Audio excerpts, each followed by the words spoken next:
Bonjour les amis, bienvenue sur la chaîne Bavarian Mecha World, sur ma page. Aujourd'hui, je vais essayer de vous expliquer pourquoi réparer un CCC coûte assez cher. J'entends régulièrement des gens qui disent que ça coûte trop cher et que c'est tout simplement une escroquerie de demander 350 € pour réparer une carte mère. Aujourd'hui, je vais vous dire pourquoi.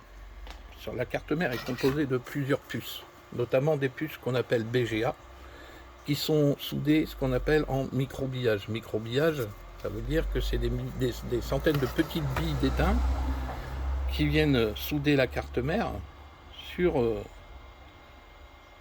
souder la puce sur la carte mère.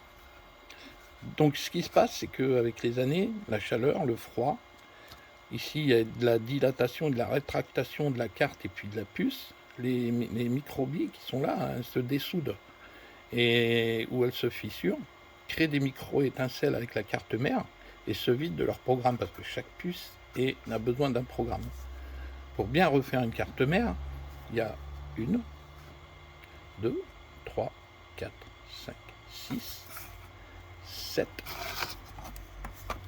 8 et 9. Il y a 9 puces BGA qu'il faut absolument dessouder, rebiller, reprogrammer et ressouder.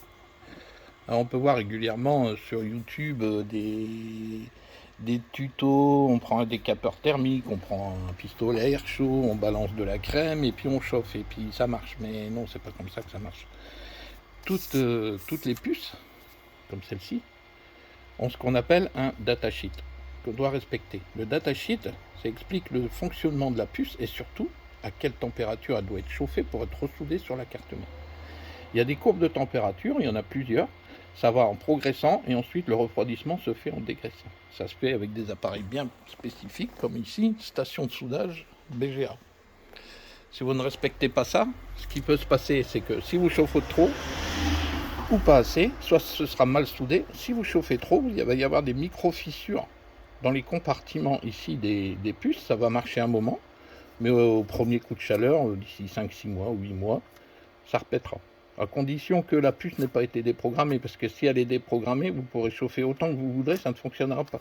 J'ai ici en exemple une puce qui a été chauffée au décapeur d'air thermique. Donc regardez un peu ce que ça donne.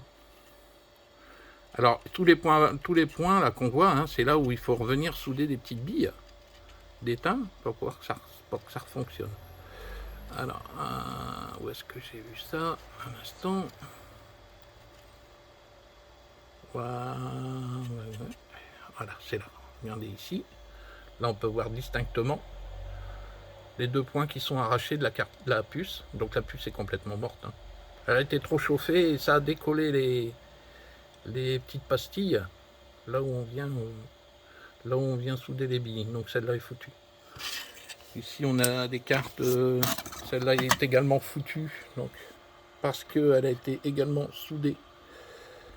Tentative de soudure au décapeur thermique, donc chauffé. Et donc ça a déformé les circuits internes de la carte. Il y a des circuits qui passent à l'intérieur parce que la carte est en plusieurs couches. Et les couches passent à travers. Donc si c'est trop chauffé, les lamelles de cuivre pètent et c'est foutu. Donc j'en ai plusieurs comme ça, j'en ai quelques-unes. Tout ça pour vous expliquer que, vous voyez un peu, regardez, ça c'est toutes des cartes mères qui ont été surchauffées. Des tentatives de réparation et les cartes sont foutues. On a beau changer toutes les puces, là on a une carte qui est passée carrément dans un four. Donc voilà ce que ça donne. Pour vous donner une idée, une carte qui a été chauffée à 200 degrés dans un four pour tenter de ressouder, complètement morte. Elle est pulvérisée. Pulvérisée, voilà ce que ça donne. Donc c'est votre matériel. Vous faites ce que vous voulez avec vos cartes mères, mais sachez que des cartes de mère comme ça sont plus réparables. Donc forcément ça vous coûtera beaucoup plus cher. Il faudra carrément changer la carte mère. Et donc là c'est plus le même tarif. Et au-delà de ça, pour refaire tout ça, il faut beaucoup de patience, beaucoup de temps pour rebiller toutes les puces. Ça prend à peu près entre 3 et 5 heures pour réparer, reprogrammer et faire quelque chose de fiable dans le temps. C'est ça qui est important, que ce soit bien fait, que ce soit fiable pour que ça dure longtemps. C'est simplement un titre d'information. Voilà, en attendant, je vous souhaite une bonne journée. À bientôt.